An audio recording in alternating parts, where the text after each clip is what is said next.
अगर एक दिन समुद्र का सारा पानी गायब हो जाए तो हमें क्या दिखेगा?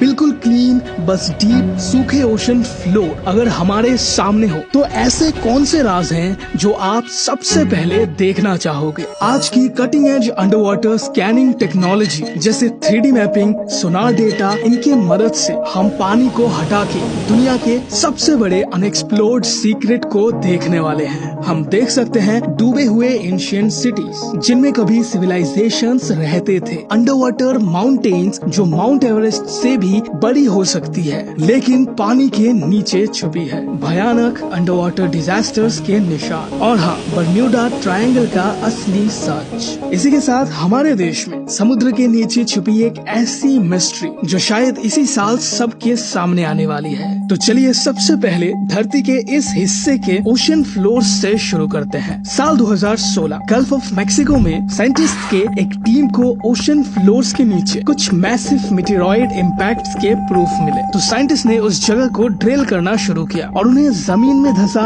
एक मेल्टेड रॉक का लेयर मिलता है। इसके कार्बन डेटिंग से पता चलता है कि इस पत्थर का एज 66 मिलियन ईयर्स है और ये एक एस्टेरॉइड था जो 10 किलोमीटर से भी ज्यादा वाइड था। जमीन से टकराया, उसके इम्पैक्ट से ये क्रेटर बना और इसी से ये थ्योरी निकल के सामने आई कि यही वो क्रेटर है जिसने डायनासोर्स के पूरे इकोसिस्टम को खत्म कर दिया था, क्योंकि आज तक दुनिया में ऐसे एक भी डायनासोर की स्पीशीज नहीं मिले जो 66 मिलियन ईयर्स से कम पुराने हो। आज ये क्रेटर 200 किलोमीटर वाइड और 1 किलोमीटर डीप है और मेटेरॉइड का बाकी हिस्सा जो अभी भी गहराई में छुपा हुआ है, इसे देखने के लिए सबसे पहले गल्फ ऑफ मेक्सिको के पानी को हटाना पड़ेगा। जैसे जैसे पानी पीछे हटेगा एक कॉन्टिनेंटल शेल्फ सामने आएगा, एक छुपा हुआ जमीनी हिस्सा जो कोस्ट के साथ साथ फैला हुआ है। हमें इन लेयर्स को एक एक करके हटाना होगा। जैसे जैसे हम ये परतें हटाते जाते हैं वैसे वैसे हम वक्त के अंदर और अंदर घुसते चले जाते हैं 66 मिलियन ईयर्स पीछे, और हम उस जगह तक पहुंच जाते हैं जो जगह किसी भी जिंदा जीव ने 66 मिलियन ईयर्स से नहीं देखी। इस मेटेरॉइड को स्टडी करने के बाद साइंटिस्ट ने इसके डायमेंशंस, स्पीड और इम्पैक्ट एंगल का पता लगाया। जब ये चिक्सुलैब धरती के इस हिस्से में टकराया था तब उसकी रफ्तार 40,000 किलोमीटर पर आवर से भी